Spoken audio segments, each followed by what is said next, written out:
namni gara lapheesaatti yeroo deebi'u waaqummaa abbaasaa yaadata.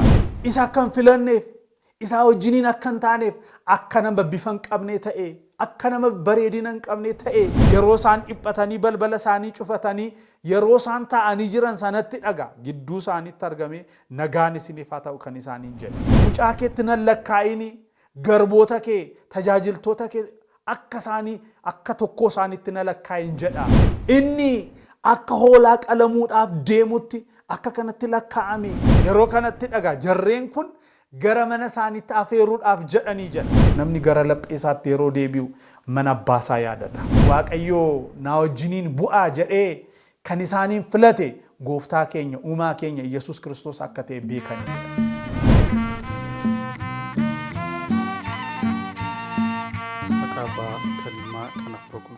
ዋቀ ተኮ አሜን ክርስቶስ ተንሥአ እሙታን በአብይ ኃይል ወሥልጣን አሰሮ ለሰይጣን አጋዞ ለአዳም ሰላም እምይእዜሰ ኮነ ፍስሐ ወሰላም ክርስቶስ ዱአሞኤ ዱአራቲ ከኤራ አዳሚን ቢልሰ ባሴ ሰይጣነ ሂዴ አዳሚን ቢልሰ ባሴራ ሁምናፊ አንጎ ጉዳዳን ከነቦዲ ሲሞድ አለናማቲፍ nagaanii fi jaalalli haa ta'u bakkuma jirtanitti nagaan waaqayyoo hunduma keenya wajjiniin haa ta'uti du'a mo'ee ifa sabara baraanu kennee fayyina isaatiin yookiin immoo du'a mo'ee ka'uu isaatiin nuuf immoo mallattoo fayyinaa kan nu ta'e inni du'a mo'ee ka'uu isaatiin nutis immoo du'a moonee cubbuu moonee akka darbinu akka ceenu kan nutti agarsiise waaqayyoo abbaan keenya yeroo kanatti hunduma keenya bakka jirrutu waan nu eegeef waan nu wajjiniin ta'eef galanni fulfinni isaaf haa ta'u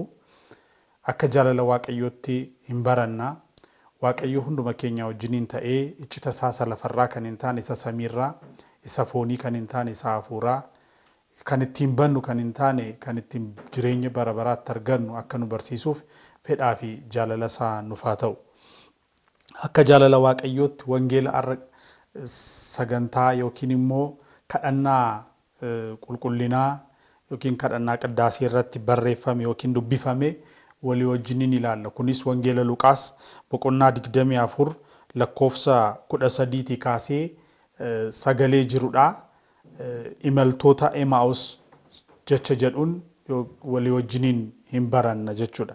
Egaa gooftaan keenya uumaan keenya Yesuus Kiristoos du'a mo'ee eeganni du'arraati ka'e booddee barattoonni isaa guyyaa kamisaa guyyaa jalqabaa sana guyyaa inni itti dabarfamee kenname sanatti hundumti isaaniiyyuu harka Ayihudootaatti dabarsamee kennuusaa of kennuusaa ilaalanii na'anii hundumtuu gara mataa isaaniitti warri kaan adeemsa guyyaa tokko warri kaan adeemsa guyyaa lamaa kanaaf kan kana fakkaateeni fagaatanii deemanii baqatanii turan. Maaliif yeroo sanatti namni gooftaa keenya uumaa keenya Yesuus Kiristoos wajjiniin argame yookiin duukaa bu'aa isaati yookiin kan isatti amanuudha jedhamee kan amanu yoo jiraate hundumtuu manni isaa hin dhaalama qabeenyi isaa hin dhaalama hin mancaa darbees immoo namni sun akka amma ajjechaan irratti gaggeeffamutti hirra ga'a waan ta'eef kanarraati kan ka'e labsii kana sodaatanii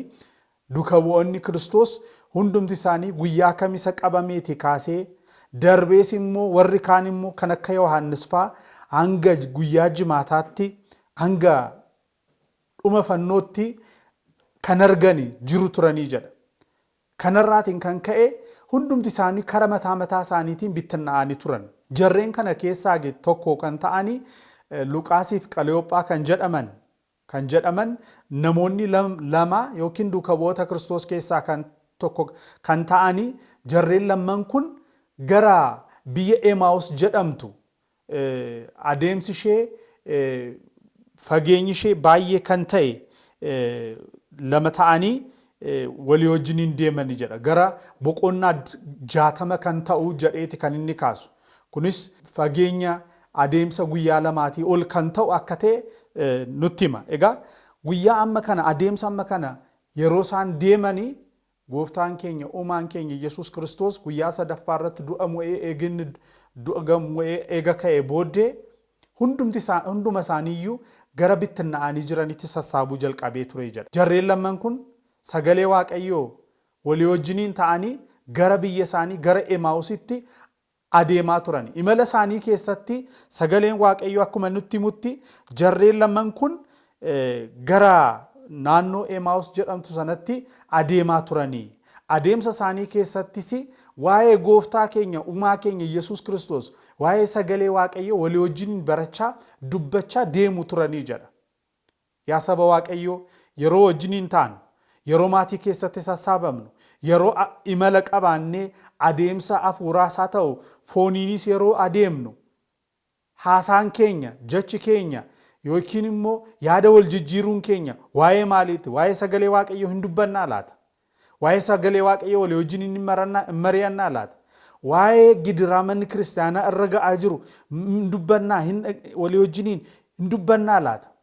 Waa'ee tajaajila mana Waaqayyoo keessa jiru akkaataa akkamiitiin akka guddisuu qabnu walii wajjin teenyee hin mari'annaa laata?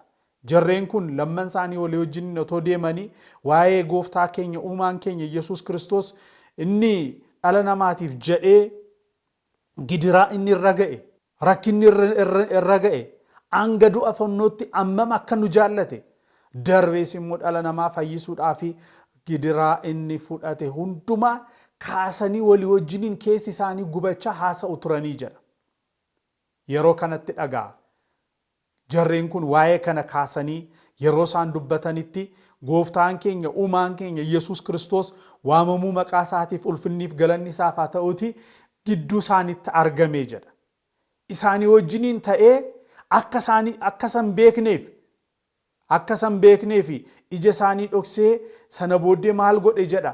Isaanii wajjiniin ta'ee yaa namoota nanaa imala keessan irratti adeemsa keessanitti otoo deemaa jirtanii waa'ee maaliitiif keessi keessan gubatee waa'ee maaliitiif keessi keessan dhiphatee waa'ee maaliitiif keessi keessan baay'ee aariidhaan imala keessan adeemtu maal taataniiti maaltu isinirra ga'eeti jedhee isaaniin gaafate jedha. Waaqni hundumaa beeku waaqni hundumaa ilaaluu danda'u jarreen kan isaanitti siqee gaaffii kan isaan gaafate. Yeroo kanatti maal jedhani? Ati jedhaniin Yerusaalem keessatti keessummaadhaa darbees immoo taatee gidduu kanatti raawwatame. Kun kan ta'e egaa isaan wajjiniin kan wal arge guyyaa sadaffaa booddee du'a mo'ee eega ka'e booddee waan ta'eef taatee Yerusaalem keessatti raawwatame akkamittiin hin beektu akkamittiin kana nageenyati jedhanii isatti himan. Sana booddee maaltu ta'ee jedheen akka keessummaatti maaltu ta'e maaltu raawwate jedhanii isaaniin gaafate. Isaan maal jedhan?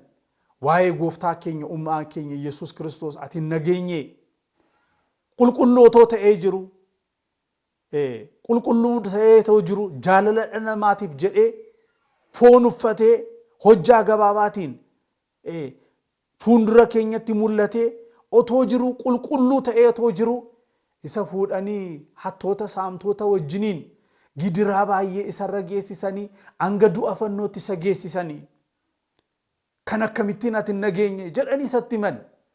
Kana booddee inni jecha isaaniirraatiin kan ka'e isin akkamittiin hubachuu hin dandeessanii?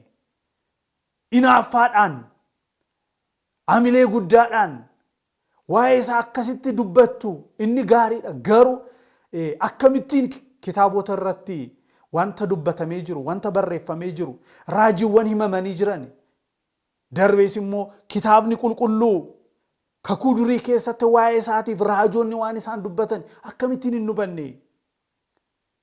Isa miti innillee yeroo qaamaan ture sanatti yeroo isin wajjiniin ture sanatti jecha inni dubbate san akkamittiin hin hubattan isinii? Raajoonni waa'ee isaa waa'ee dhalachuusaa waa'ee gara addunyaa kanatti dhufaatiisaa waa'ee inni gidiraa fudhachuusaa waa'ee inni du'aa mo'ee du'aan akka inni ka'u darbees immoo gara samiitti akka inni ol ba'u raajoonni raajii dubbataniiru. Raajiin himamee jira. Kitaaboleen waa'ee isaa waan baay'ee dubbataniiru. Kana qofa miti innoo qaamaan yeroo isin wajjiniin ture sanatti qaamaan yeroo sin barsiisaa ture sanatti qaamaan yeroo sin filatee ture sanatti waan inni isiniin jedheen yaadattanii jedhe. Raajoonni illee waan baay'ee dubbataniiru. Waa'ee dhalachuusaa Isaayyaas raajii isaa irratti dubbateera. Raajii isaa boqonnaa 7 lakkoofsa 14 irratti mallattoo isaa wajjiniin isinitti himeera. Isaayyaas ammas irra dabalee boqonnaa 53 irratti akka inni gidiraa baay'ee fudhatu gara isaatti akka hin siqneef isa akka hin filanneef isaa wajjiniin akka hin taaneef akka nama bifa hin qabne ta'e akka nama bareedina hin qabne ta'e inni akka hoolaa qalamuudhaaf deemutti akka kanatti lakkaa'ame jedhee Isaayyaas boqonnaa 53 irratti waan inni dubbate yaadattanii. Daawit immoo irra dabalee maal jedhe? Waaqayyoo akka nama hirriba irraati ka'u, Waaqayyoo akka nama dhugaatii dhugee machaa'ee of wallaalee sana booddeemu akkuma nama dammaqu sana Waaqayyoo du'a moo'ee akka inni ka'u dubbateera. Kanaaf kan kana fakkaatan raajiiwwan baay'ee kitaaba qulqulluu keessatti dubbatamaniiru. Kana hundumaa akkamittiin hin hubanne isinii? Eega isaaniin jedhee booddee innoo qaamaan yeroo isinii wajjiniin ture sanatti akka inni du'ees immoo du'a moo'ee akka inni ka'u kana hundumaa isinii wajjiniin yeroo inni ta'ee jiru sanatti kana hundumaa isinitti meetoo jiru akkamittiin hin hubanne isinii jedheen. Yeroo kana dhagaa yeroo inni sagalee Waaqayyoo kakuu durii keessaati kaasee akkasumas immoo yeroo inni qaamaan ture sanatti yeroo inni fooniin deddeebi'aa ture sanatti waan isaaniin barsiise sana yeroo isaaniin yaadachiisu sanatti maal jedhan isaanii? Keessi isaanii gubachaa ture jedha. Keessi isaanii sagalee Waaqayyoo himamaa ture sanatti keessi isaanii gubachaa wanta inni dubbachaa ture sana wanta inni himaa ture sana wanta inni isaanitti dhageessisaa ture sana dhaga'anii keessi isaanii gubachaa ture jedha. Maaliif? Kan himame sagalee Waaqayyoo waan ta'eef. Maaliif? Kan dhaga'aa turan sagalee Waaqayyoo waan ta'eef. Maaliif? Kan isaan dhaga'aa kan isaan argaa turan sagalee Waaqayyoo waan tureef keessi isaanii gubachaa ture jedha. Darbees akkamittiin hubachuu akka isaan hin dandeenye ofirratti aaranii keessi isaanii gubachaa ture jedha. Har'as sagalee Waaqayyoo yeroo himamu taateewwan adda addaa yeroo arginu madaalli sagalee Waaqayyoo irratti keenye raajii dubbatame sagalee Waaqayyoo dubbatame sana hin hubannaa? Madaalli sanarra keenye sagalee Waaqayyoo sana hin yaadannaa? Har'a kanaafidhaam waan dubbatamee jiru taatee raawwatamuu qabu dirqama raajiiwwan dubbatamanii jiran sana hubachuu waan hin dandeenyeef addunyaa kana keessatti waan ta'e hundumaatiin keessi keenya raafama. Keessi keenya hin dhiphata. Waanuma dhuma biyya lafaa nutti fakkaate arruma waan bannu nutti fakkaate keessi keenya yeroo nagaa dhabumsa arginu, yeroo jaalala dhabumsa arginu, yeroo ari'atamuu arginu, yeroo qabsuura adda addaa namoonni fudhatan yeroo arginu keessi keenya hin dhiphata. Garuu sagalee Waaqayyoo yaadachuu qabna. Garuu sagalee raajii dubbatamee jiru sana hubachuu qabna.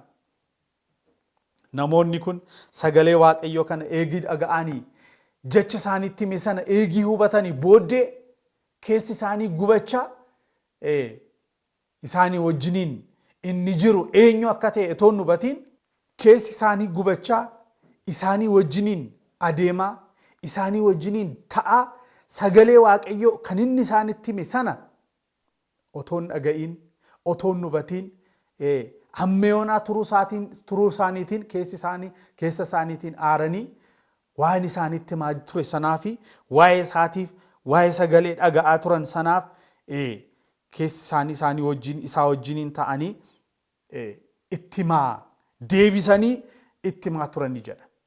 Kana booddee isaan dhugumadhaa dubartoonni nu wajjiniin ta'an du'aa ka'uusaa dhaga'anii ufanii nutti himaniiru. Obboloota keenya keessaas immoo akka isa argani nutti himanii turanii. Kanaaf sagalee jecha dhageenya kanarraati kan ka'e hubachuu qabna ture jedhanii baay'ee keessi isaanii gubachaa ture jedha.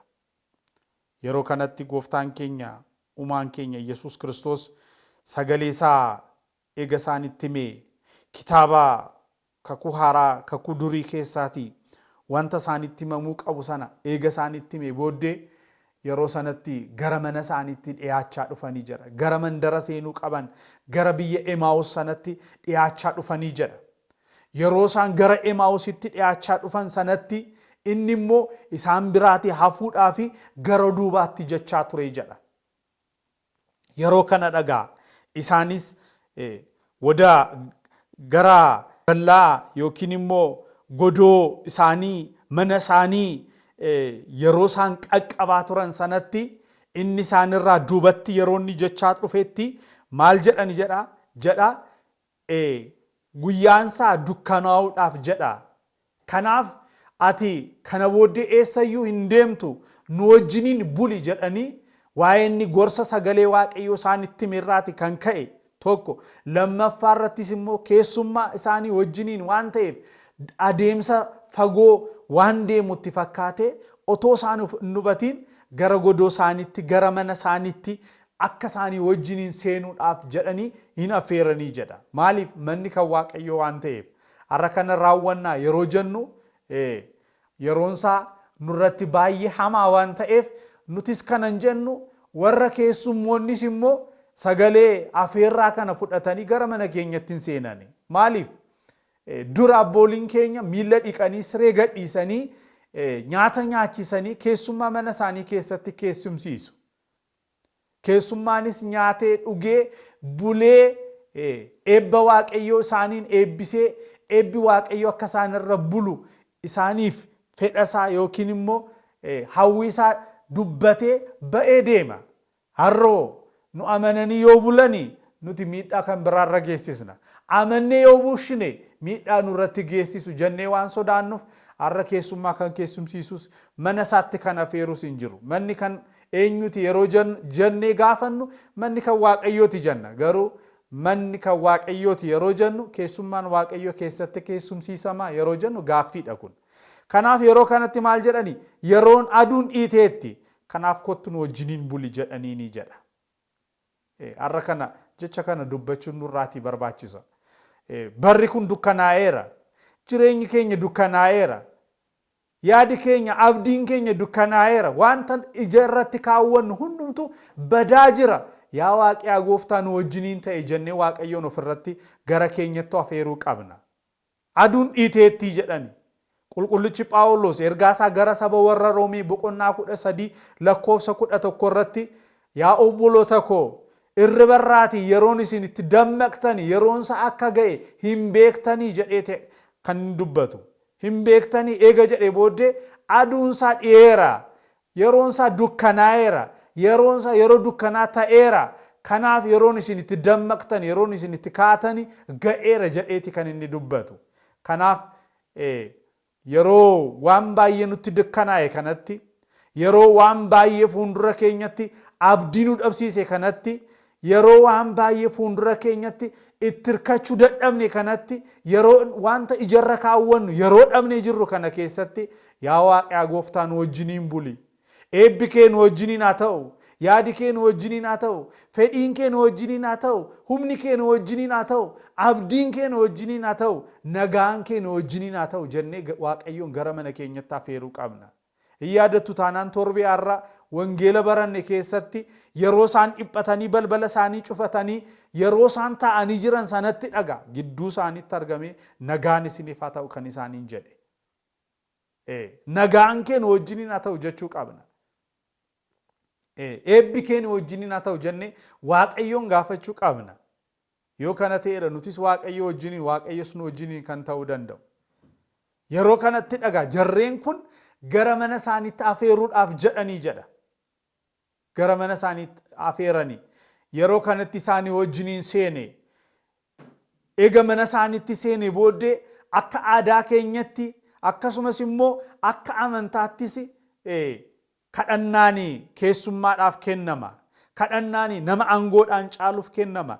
Kadhannaanii nama keessummaa ta'ee gara isaaniitti seeneef kennama waan ta'eef maal jedhani sagalee amma kana isaaniin barsiisee icita baay'ee isaanitti himee waan baay'ee isaaniin gorsee akka isaan hubatan taatee ta'e sana keessi isaanii ittiin gubachoo otoo hin ta'in hubatanii gara tarkaanfitti hubatanii gara deebiitti hubatanii gara furmaatatti akka isaaniif dhufanii waan isaaniin barsiisee jiruuf waan sagalee waaqayyoo nama isaanitti himeet waan ta'eef kadhannaadhaaf isa affeeran jedha. Yeroo kanatti dhiyaana dhiyeessan sana eebbisee qulqulleessee hodhaa jedhee yeroo inni eebba sana dhiyaana sana isaaniif kennutti iji isaanii hin banamee jedha. Waaqayyo ija laphee keenyaa tokko keenya nuuf haa banu. Kan nu wajjiniin jiru, kan nu barsiisu, kan sagalee isaa nutti himu, kan yeroo hundumaa ba'aa galuu keenya nu wajjiniin ta'u, kan yeroo hundumaa abdii nu ta'ee kan itti hirkannee jiraannu, kan yeroo hundumaa kan nagaa dhabnee jirru sanaaf kan nagaa nu ta'u isa akka ta'e akka hubannuuf waaqayyo ija laphee keenyaa nuuf haa banu. Maaliif jarreen kun sagalee amma kana hundumaa isaanitti himaa ture eenyu akka ta'e hin hubanne turanii jedha. Har'as kana kan nu rakkise. Eenyu akka nu gargaaru hin beennu. Eenyu too nu wajjiniin ta'e isa kamtu akka caalu hin beeknu. Eessa too oolle, eessa too jiraanne, wajjiniin too taane sagalee eenyu too dhageenye isa kamtu akka filatamaa ta'e hin beeknu. Sagaleen waaqayyoo garuu maal jedha? Jarreen kun yeroo inni eebbisee isaaniif kenne sanatti isaanii wajjiniin kan jiru isa akka ta'e baranii jedha. Isa akka ta'e baranii. Arras ba'aala galuu keenya keessatti, arras bu'aa bayii keenya keessatti, arras jireenya fooniif hafuuraa keessatti, arras hojjannee galuu keenya keessatti kan nu wajjiniin jiru waaqayyo akka ta'e hubachuun qabna. Kan nu gargaare waaqayyo akka ta'e beekuu qabna. Kan humnatu nu ta'e waaqayyo akka ta'e beekuu qabna. Kan nu gargaare, kan nu gorsu, kan hirrina keenya nutti himu waaqayyo akka ta'e beekuu qabna.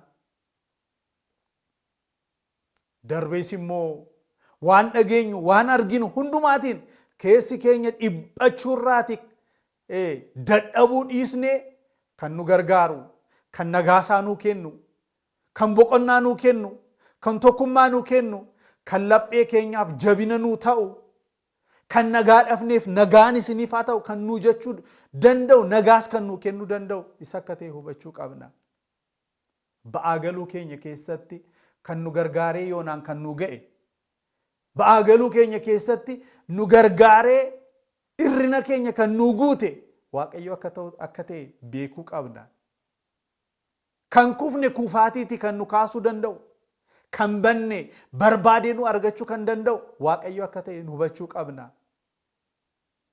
Yoo kana ta'uu baate maqaa isaatiin waamamnee mana isaa keessatti tajaajilaaf dhaabannee otoo sagalee isaa dhageenyu hubachuu hin dandeenye taanaan kun ammas imala Emaa'us irra akka jirru beekuun nurraati barbaachisa. Arras imala gara addunyaatti waaqayyo irraati fagaachuutti akka jirru beekuu qabna. Imaltoonni Emaa'us kuni Luqaasiif Qaleyoophaan Yerusaalemiitii ba'anii gara Emaa'usidha kan isaan deeman.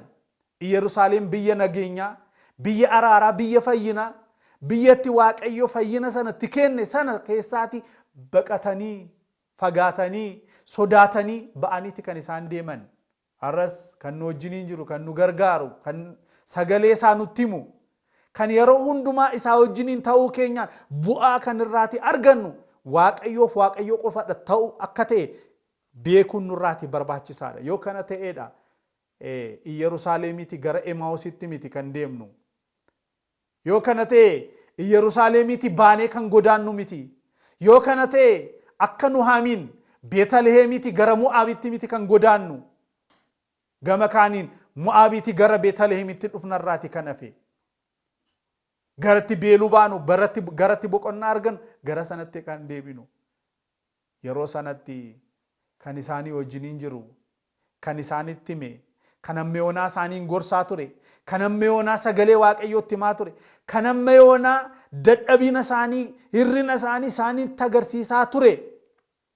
Waaqayyoo na wajjiniin bu'aa jedhee kan isaaniin filate gooftaa keenya uumaa keenya Yesuus Kiristoos akka ta'e beekanii, isaanii wajjiniin kan ta'e isa akka ta'e hubatanii, edaa sagalee isaa yeroo nutti himu, jecha raajotaa yeroo nutti himu, yeroo nu gorsu, yeroo nutti himu sanatti edaa isadhaa kana hubachuu hin dandeenye turre jedhanii keessa isaanitti qaana'anii, keessa isaanitti hirrina isaanii beekanii, yeroo sanatti kan isaanii wajjiniin ta'e isa akka ta'e hubatanii jedha. Har'as gubaa adda addaa irratti hin argamna. Mana waaqayyoo keessatti hin sassaabamna. Kallattii adda addaatiin sagalee waaqayyoo hin dhageenya. Har'a rakkoo guddaa kan nutti ta'e namadha kan hordofnu, nama wajjinidha kan deemnu, garee kan mataa keenyaa uumne nama wajjiniin ta'uudha kan barbaannu. Kan nu barsiisu eenyudha? Waaqayyoodha. Kan sagalee isaa nutti himu eenyudha? Waaqayyoodha. Kan hirrina keenya nuu guutu eenyudha? Waaqayyoodha. Kan banne kan nu barbaaduu danda'u eenyudha? Waaqayyoodha. Kan kufne kan nu kaasuu danda'u Waaqayyoodha. Edaa keessi keenya amma kana yeroo gubatu kan nu barsiisaa ture, kan nutti himaa ture isa dhaayii jedhaniiti kan isaan gara laphee isaanitti deebi'an. Har'as sagalee waaqayyoo dhaga'aa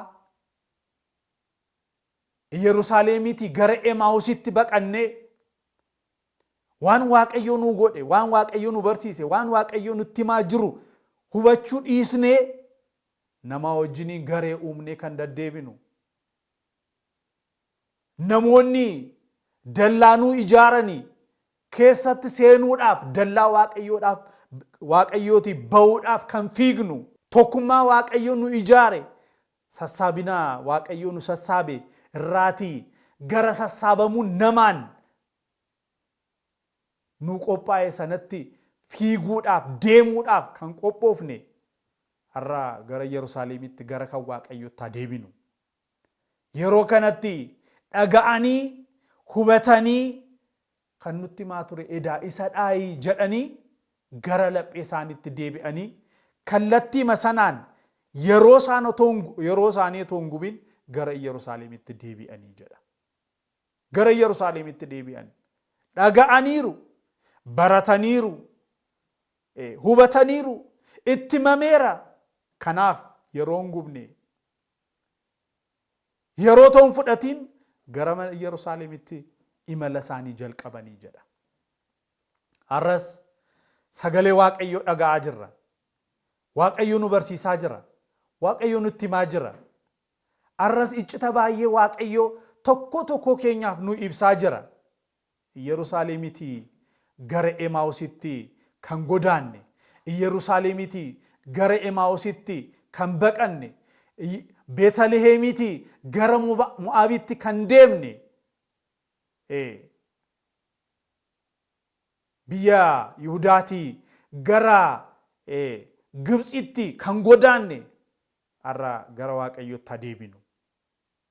Jarreen lamman kun sagalee waaqayyoo dhaga'anii iccita isaaniif ibsame, waaqayyoo waan inni hojjete isaaniif ibsee yeroo sanattidha gara waaqayyootti, gara Yerusaalemitti, gara tokkummaa sanatti sassaabamutti kan isaan deebi'an. Taatee kana booddee jiru wangeela torbee irratti dubbifamu irratti hin baranna. Kallattii maalidha gara Yerusaalemitti kan isaan deebi'an?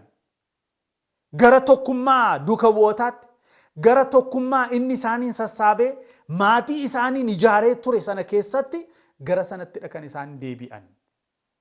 Har'as maatii waldaa tokkummaa waaqayyoo keessatti waamee nu sassaabe keessaati kan godaanne yoo jira, godaannee tokkummaa maatii garee addunyaan nu qopheessatti kan seennee jirru yoo jiraanne sagaleen waaqayyoos har'as nutti dubbachaa jira. Sagaleen waaqayyoo har'as nu waamaa jira. Nun fayyadu, nun gargaaru, bu'aansaa gaarii miti. gareen addunyaa, tokkummaan addunyaa, sassaabamuun addunyaa, walitti qabamuun addunyaa, ulaagaan addunyaa keessatti ittiin sassaabamnee jirru nu fayyadu gara Waaqayyootti deebinu. Inni kaan qomoodhaan, inni kaan qooqaan, inni kaan faayidaadhaan, inni kaan cubbuu hojjechuudhaaf, inni kaan nama ajjeesuudhaaf, inni kaan badiidhaaf kan sassaabame baay'eedha. Sagaleen Waaqayyoo akka jedhutti yeroo hundumaatti kan nutti himu, yeroo hundumaatti kan nu waamu, yeroo hundumaatti deebi'aa kan nuun jedhu Waaqayyoo abbaa keenyadha. Haa deebinu. Imaltoonni Emaus sagalee Waaqayyoo dhaga'anii, iccata isaanitti himame dhaga'anii gara Yerusaalemitti deebi'aniiru. Nutis sagalee dhageenyuun yeroo kanatti sagalee dhageenyuun gara laphee keenyatti deebinu. Akka wangeela Luqaas boqonnaa 15 irratti arginu mucaasa badee jiru sanatti gara laphee isaatti deebi'ee, yaa Waaqaa gara laphee isaatti deebi'ee, yaa abbaa koo samiif lafarratti fuuldura keetti nan yakke, cubbuun hojjedhe, kanaaf gara abbaa kootti nan deebi'a. Akka mucaa keetti nan lakkaa'ini, garboota kee, tajaajiltoota kee akka isaanii akka tokko isaanitti na lakkaa'in jedhee mana abbaa koo keessatti nyaatni qophaa'u, nyaatni gargaartota isaaf illee garboota isaaf illee kennu suni kanan caalu jedhee mana abbaa isaa yaadatee jedha. Namni gara laphee isaatti yeroo deebi'u mana abbaa isaa yaadata. Namni gara laphee isaatti yeroo deebi'u waaqummaa abbaa isaa yaadata. Humna abbaa isaa yaadata. Humna waaqa isaa, mana waaqa isaa, gargaarsa waaqa isaa waan Waaqayyo biraatti argatu yaadata. Namni gara laphee isaatti yeroo deebi'u, nutis gara laphee keenyatti deebinee qalbii keenya jijjiirrannee foon isaa nyaannee dhiiga isaa dhugnee hirmaattuu maaddii isaa dhaaltuu mootummaa isaa akka taanuuf gargaarsi waaqa keenyaa, kadhannaan haadha keenyaa akkasumas eebbiif araarri qulqullootaa nu wajjiniin haa ta'u. Waaqni nu barsiise sagalee misraachoo kottaa eebbifamtoota koo addunyaa mootummaa addunyaan kun utuu hin uumamin dura isiniif qophoofteetti kottaati seenaa sagalee misraachoo jedhu hunduma keenyaan nu dhageessisu. Waaqayyo bakka banneerraati hunduma keenyaan nu deebisu. Waaqa sagalee isaa dhageenyeen sagalee isaatiin akka jiraannuuf gargaarsi isaa yeroo hundumaatti nu wajjiniin haa ta'u. Waaqa nu barsiiseef galanni ulfinni isaaf haa ta'u. Amiin.